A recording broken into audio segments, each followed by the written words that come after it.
Assalamualaikum warahmatullahi wabarakatuh. Alhamdulillah anda bersama saya Syihabuddin Ahmad. Hari ini kita Waalaikumsalam. akan ada satu podcast yang kita baru mula ni. Ini yang pertama sekali untuk kita berbincang berkaitan tentang buku dan dunia pembukuan. Jadi kita jemput penulis-penulis buku untuk memeriahkan podcast kita ni. Dan alhamdulillah hari ini kita ada satu orang tetamu, seorang tetamu yang sangat istimewa. Saya ingat ini dah lama saya tak jumpa beliau dan insya-Allah hari ini kita harap-harap kita dapat berbual-bual berkaitan tentang buku yang beliau terbitkan dan mungkin berkaitan tentang beliau sendiri. Alhamdulillah hari ini kita bersama dengan Al-Fadhil Ustaz Andi. Apa khabar Ustaz? Alhamdulillah. Sihat Ustaz eh? Alhamdulillah macam inilah. Alhamdulillah. Sekarang tengah buat apa bang? Sekarang ni lah baru lepas makan tadi. Sama lah kan. Projek-projek baru. Setakat ni masih dalam proses cadangan beberapa tajuk jugalah yang kita cuba untuk terbitkan adalah beberapa. Tapi isu-isu utama melibatkan kaitan dengan kehidupan imam, lebih kurang macam itulah. InsyaAllah setakat ni. Doakan Ustaz. InsyaAllah. Saya ingat dulu waktu saya duduk di Mesir dulu, ada satu orang editor daripada satu penerbit besar juga di Malaysia. Dia datang jumpa dengan saya dan juga tim. Waktu tu dia kata, kami nak terbitkan buku solat, hukum makam solat jemaah. Macam itulah. Kan, solat jemaah kan. Antara sebab yang dimaklumkan adalah tak ada buku tu.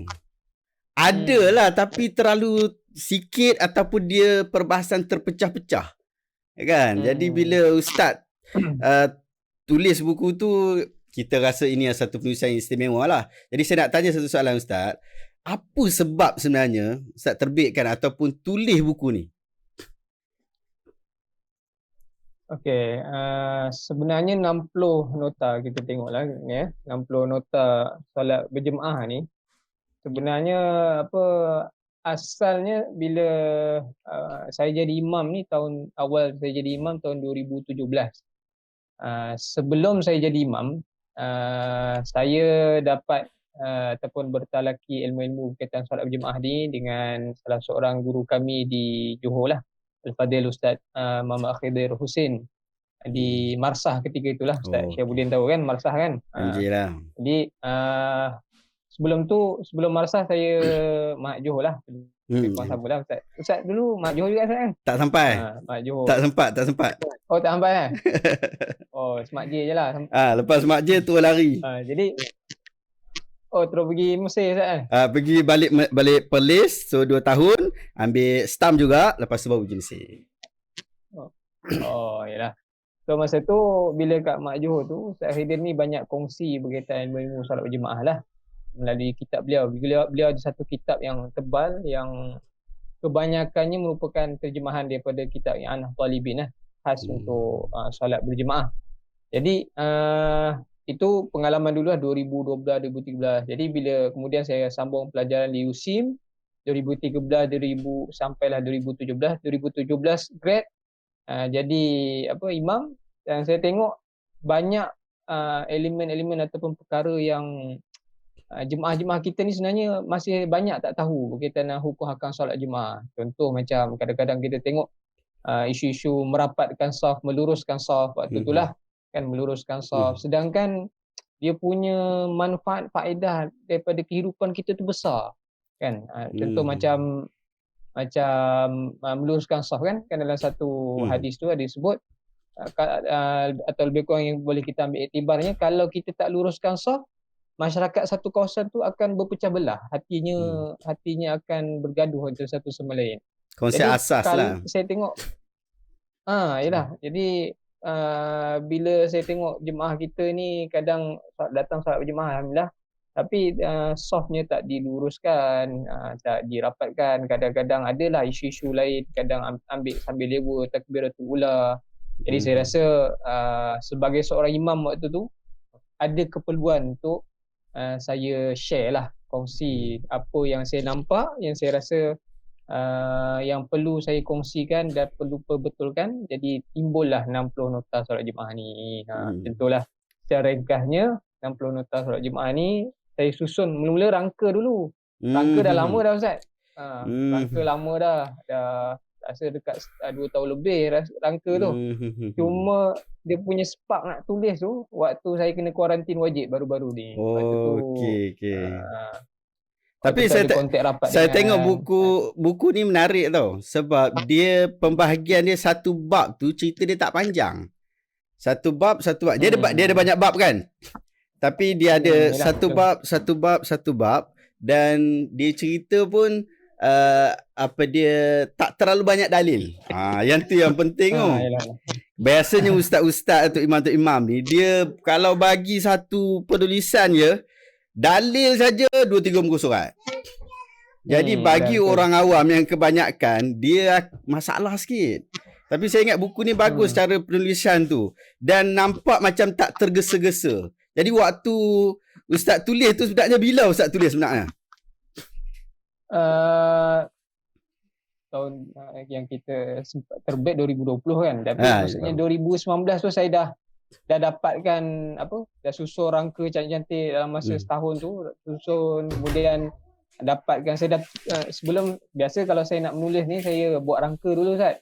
Kemudian di setiap rangka tu kita ada poin-poin nota dekat kitab mana kita nak ambil.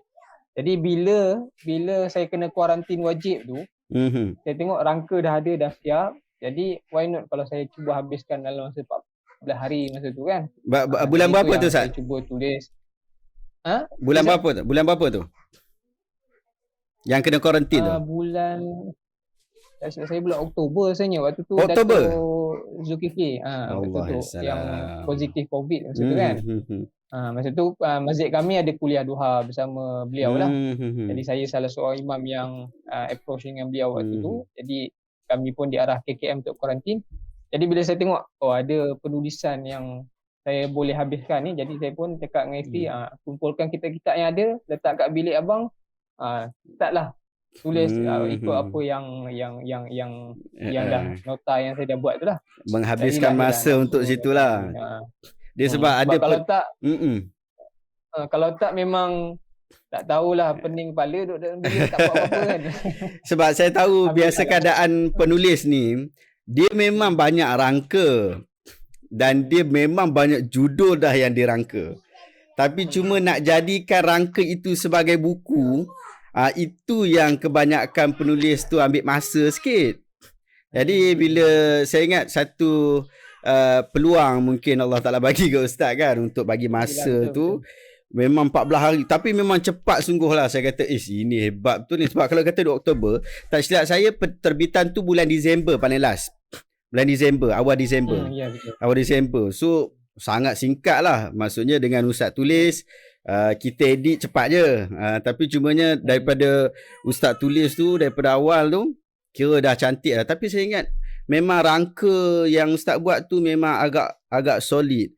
Sebab kita boleh nampak flow dia daripada awal sehingga ke akhir. Tu yang syok tu. Lagi satu sebab saya tulis buku ni sebab pengalaman saya tengok kitab-kitab berkaitan ataupun buku-buku solat berjemaah ni, dia tebal-tebal banyak biasa kan. Biasa tebal-tebal. Betul. Jadi saya tengok pengalaman jemaah ni kadang dia tak minat baca yang tebal-tebal dan pengisiannya terlalu padat.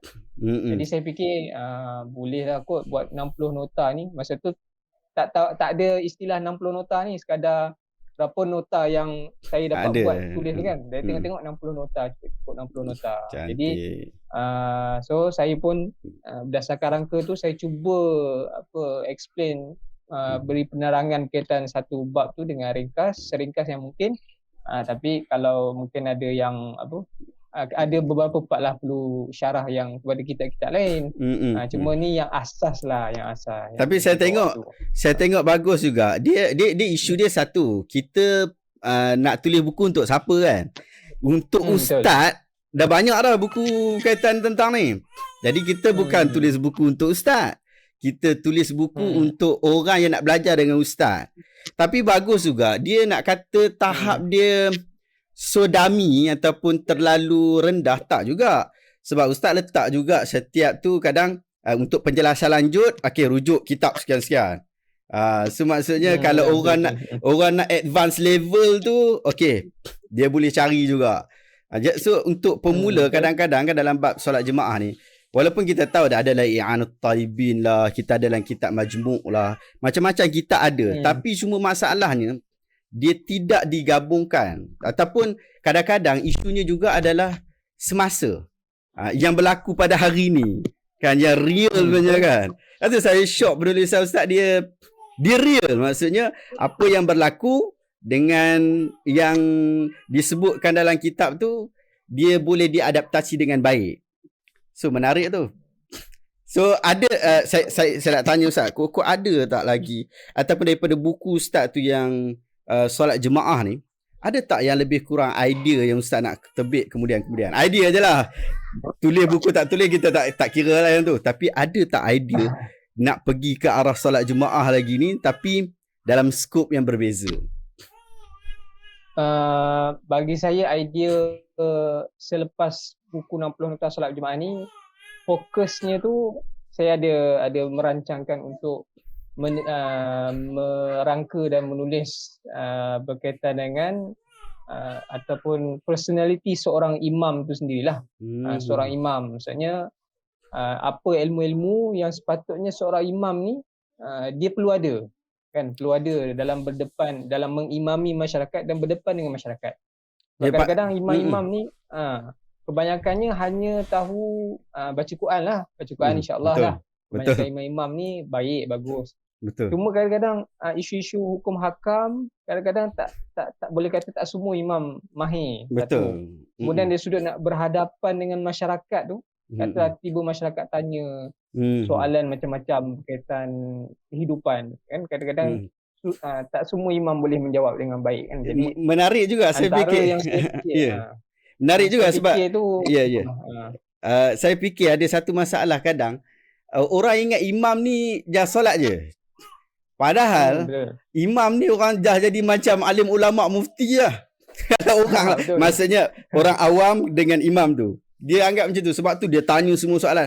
Satu ramai orang tak tahu sebenarnya bila ada masalah kematian pun orang pergi cari imam. Bila orang nak berkaitan tentang nak kahwin pun orang pergi cari imam. Nak pergi talak macam imam, nak masuk Islam pun cari imam.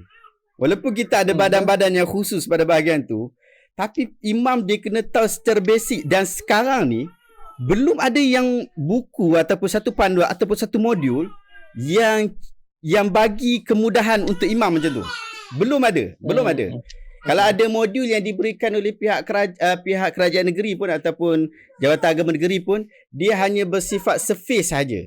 Dia bukan peranan yang sifat real tu.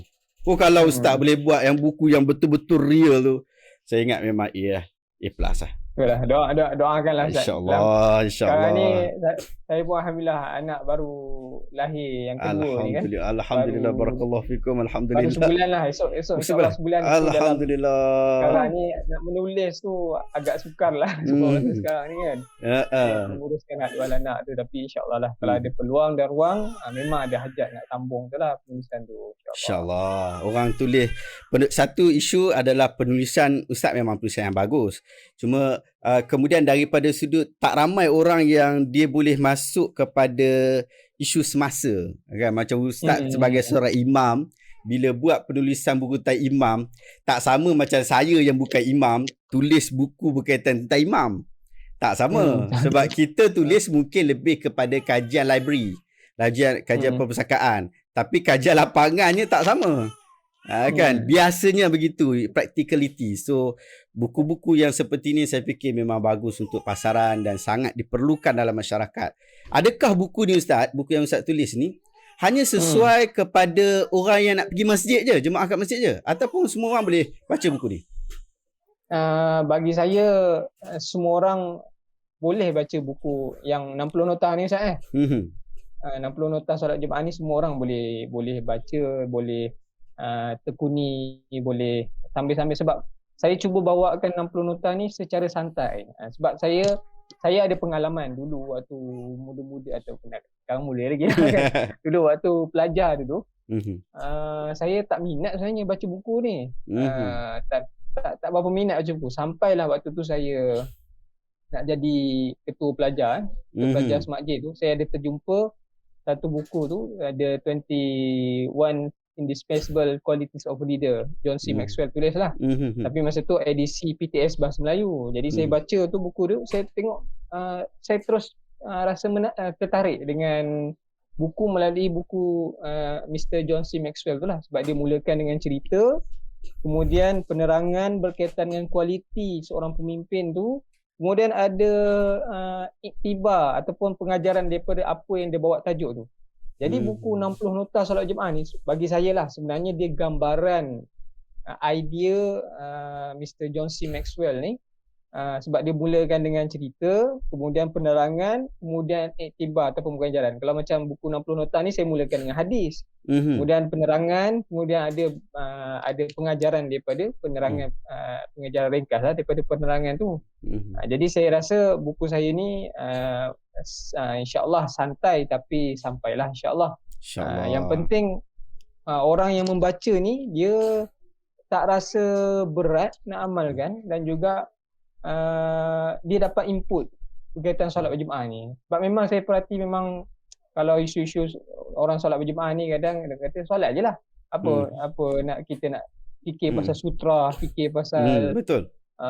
Sejadah, fikir pasal, terutama contoh macam sekarang kan, pergi masjid surau kena pakai sejadah kan. Betul, bawa sendiri. Bawa sendiri. Kadang saya tengok tu jemaah-jemaah ni suka hati je dia letak sejadah kat mana-mana, kat kawasan yang ditetapkan oleh pihak masjid lah, masjid surau. Tapi dia kadang terkedepan sangat daripada saf, kadang terkebelakang sangat daripada saf, sampai susunan ataupun garisan saf yang asal tu tak nampak, menyebabkan kelurusan saf tu tak dapat dijaga dengan baiklah. Kalau dulu yang tak ada sejadah pun orang susah nak jaga saf.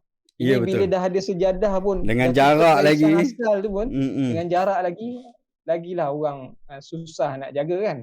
Bagi saya, walaupun sekarang ni jarak kan kita tak dapat nak rapatkan saf, tapi paling tidak kita jangan tinggal kelurusan saf tu lah kan, sebab ia masih lagi boleh kita amalkan. Betul kan, sudut tu lah.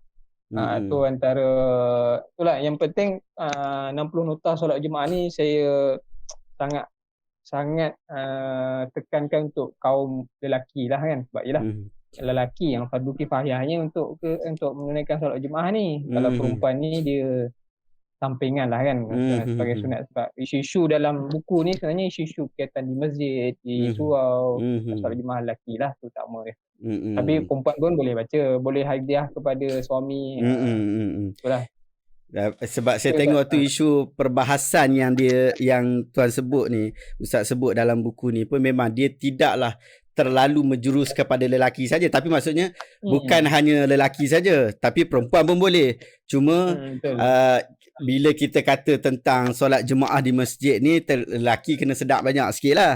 So banyak tumpuannya ke arah itulah. So sangat-sangat menarik lah. Saya suka buku ni. Buku ni memang antara buku favourite saya lah. Sebab saya pun cari buku ni, buku yang macam ni. Waktu dulu saya diminta untuk tulis tentang buku ni, tentang tajuk solat jemaah. Kita kekurangan sumber. Isu perpustakaan lah, kita kekurangan sumber. Tapi alhamdulillah apabila Ustaz tulis, saya ingat dia telah menjadi satu khazanah ilmu yang sangat berguna untuk masyarakat kita, untuk bangsa kita, insya-Allah. Okey Ustaz, sebelum kita nak last ni, saya nak tanya Ustaz, ada apa-apa buku baru yang akan datang ni? Buku ada boleh kongsi dengan kita sikit? InsyaAllah lah. InsyaAllah buku baru yang paling terdekat ni insyaAllah akan diterbitkan oleh Shihabuddin Press juga. Bukunya dalam bahasa Inggeris. The Issue of Sharia Compliance in Multi-Level Marketing. MLM mana? Buku ni sebenarnya tuan-tuan, puan-puan. MLM mana? MLM. Kan baru-baru ni kan heboh isu MLM kan, Ustaz pun tahulah yang baru-baru ni heboh isu MLM, ada bawa agenda kristianisasi lah kan. Jadi saya fikir saya ada tulis berkaitan MLM dulu waktu universiti dulu tahun 4, final year project yang waktu tu saya tulis final year project ni ataupun tesis last ni rentetan daripada isu-isu MLM di universiti saya lah, Universiti Sains Islam Malaysia. Jadi penulisan tu saya dah peram lama dah kan, memang dah lama lah ada kat dalam laptop. Jadi bila saya tengok baru-baru ni heboh isu MLM, jadi saya kira apalah, mungkin tak ada salahnya kalau saya propose pada Syihabuddin Press untuk terbitkan. Tapi itulah, cuma kali ini berbahasa Inggeris lah. InsyaAllah kalau ada rezeki saya akan translate ataupun alih bahasa kepada bahasa Melayu insyaAllah untuk capaian yang lebih luas insyaAllah. Menarik. Menarik. Kita nantikan buku berkaitan tentang MLM cuma dalam bahasa orang putih. Tapi biasalah kalau Ustaz Andi yang tulis, kita tak payah expect bahasa ni berat-berat. InsyaAllah boleh baca, boleh dapat ambil manfaat insyaAllah. Sebab tajuk-tajuk seperti ini adalah tajuk-tajuk yang sangat diperlukan oleh masyarakat. Moga-moga kita semua, saya dan juga penonton semua dapat manfaat insyaAllah. Okay, baik. Terima kasih Ustaz Adi. Ada apa-apa kata-kata terakhir sebelum kita akhiri podcast kita hari ni? Bagi saya lah, jadikanlah amalan membaca ni dalam kehidupan kita lah kan. Sebab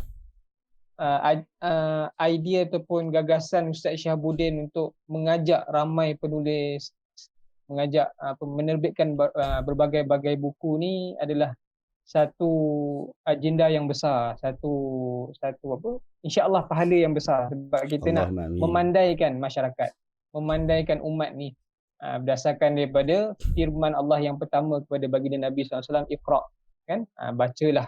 Tujuannya bukannya untuk dia bukan sekadar hobi baca ni, tapi ia satu kewajipan kepada kita semua umat Islam ni.